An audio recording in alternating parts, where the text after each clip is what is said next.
What's up, everybody? That car guy Eddie here, and today another video a little different than normal, huh? You're not just gonna see me standing around in front of the XP talking about it, but today is actually the 25-hour review. And I wanted to do this review and do a quick little voiceover, mainly because I got some new video software, yay.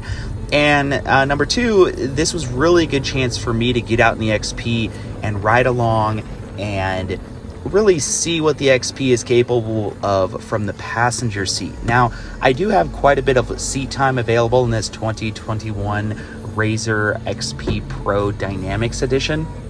And I have a lot of it stock form, which it was until about 15 hours, and then I have probably 2 hours flat open on a racetrack with it. So to tell you that this car is fast is probably an understatement.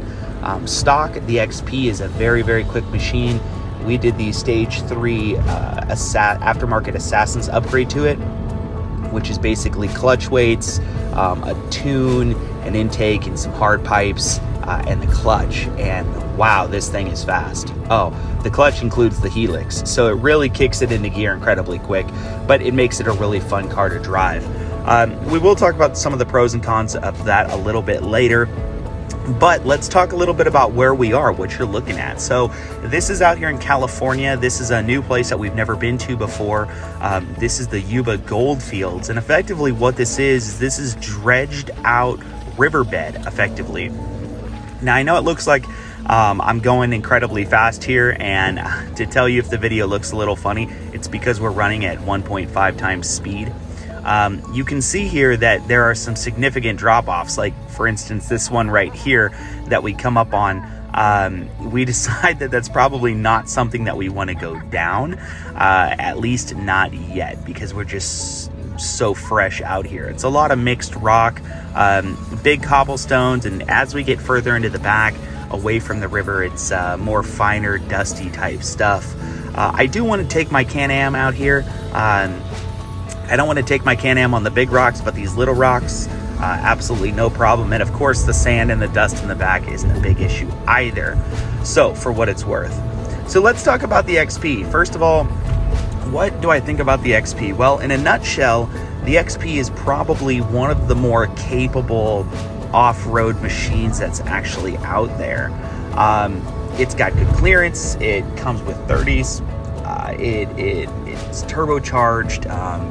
And it's narrow. So one of the nice things I like about the XP personally is that it's a 64-inch wide machine. Now, I know what you're saying. You're like, GOAT, why is it a big deal if you get a 64-inch machine versus a 72-inch wide machine?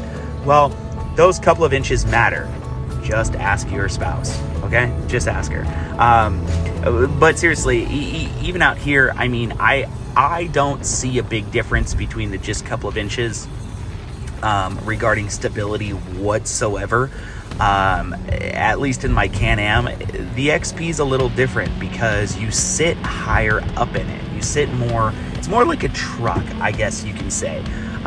You're definitely up, you can definitely see over the hood, you can definitely see where you're going, and that's a nice thing about what the Rzr is. Now, we have beat the snot out of this thing, and we haven't had any premature failures whatsoever. The only thing that we did a little bit was part of the PDI issue. So the dealership that we bought it from, it does have some slight issues. Like they put the roll cage on, they put the center bar on backwards. They didn't put the radiator cap on, so it started spitting coolant everywhere when we were on the dune. So yeah, for what that's worth.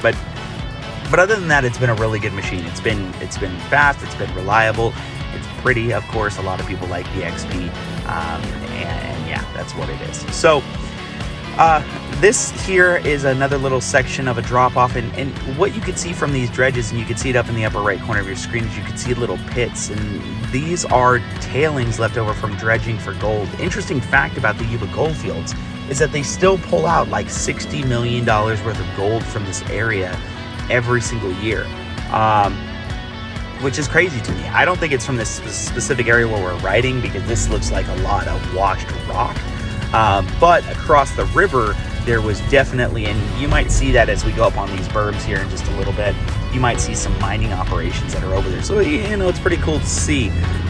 This whole area is pretty historical because it is really where the gold rush founded, and, you know, it kind of pulled California up onto the map, you know, and really kind of made it the economic powerhouse that it was. Now we have Gavin Newsom, and it's not so much of an economic powerhouse, and gas is $5 a gallon, and I can't buy ammunition through the mail, but it's still a pretty place to live, and you can kind of see that, and that's why we like this. So there you go. Would we buy this again?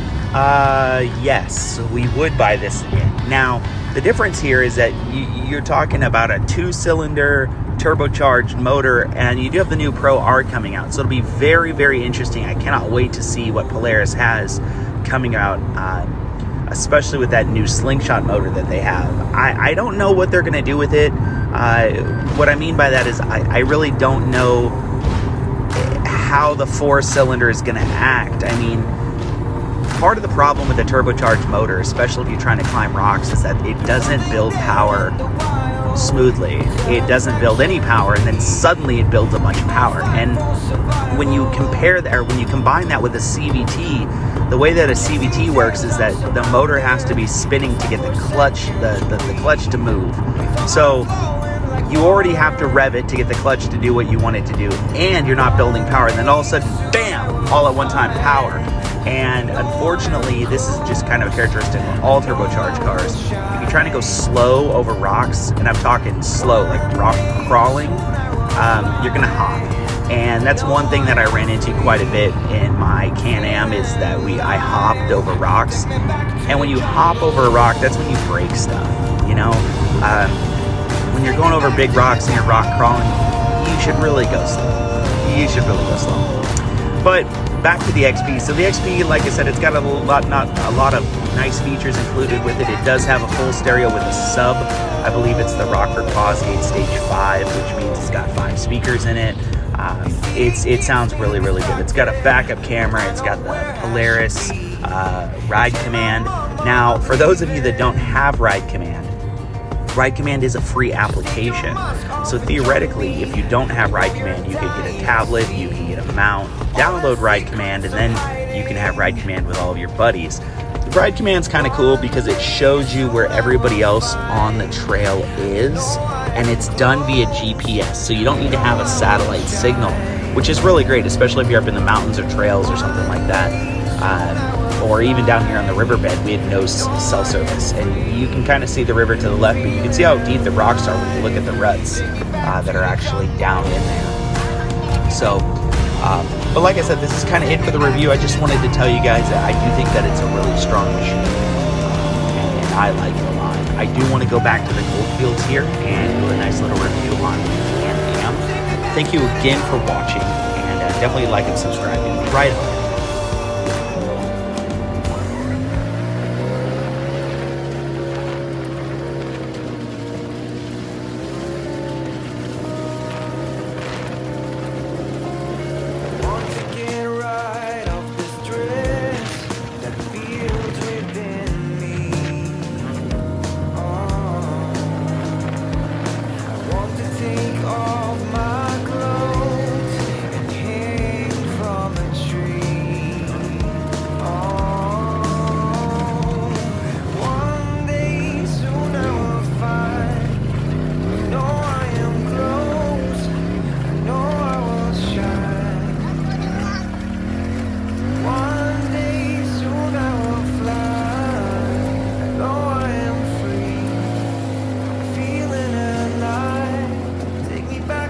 Jungle.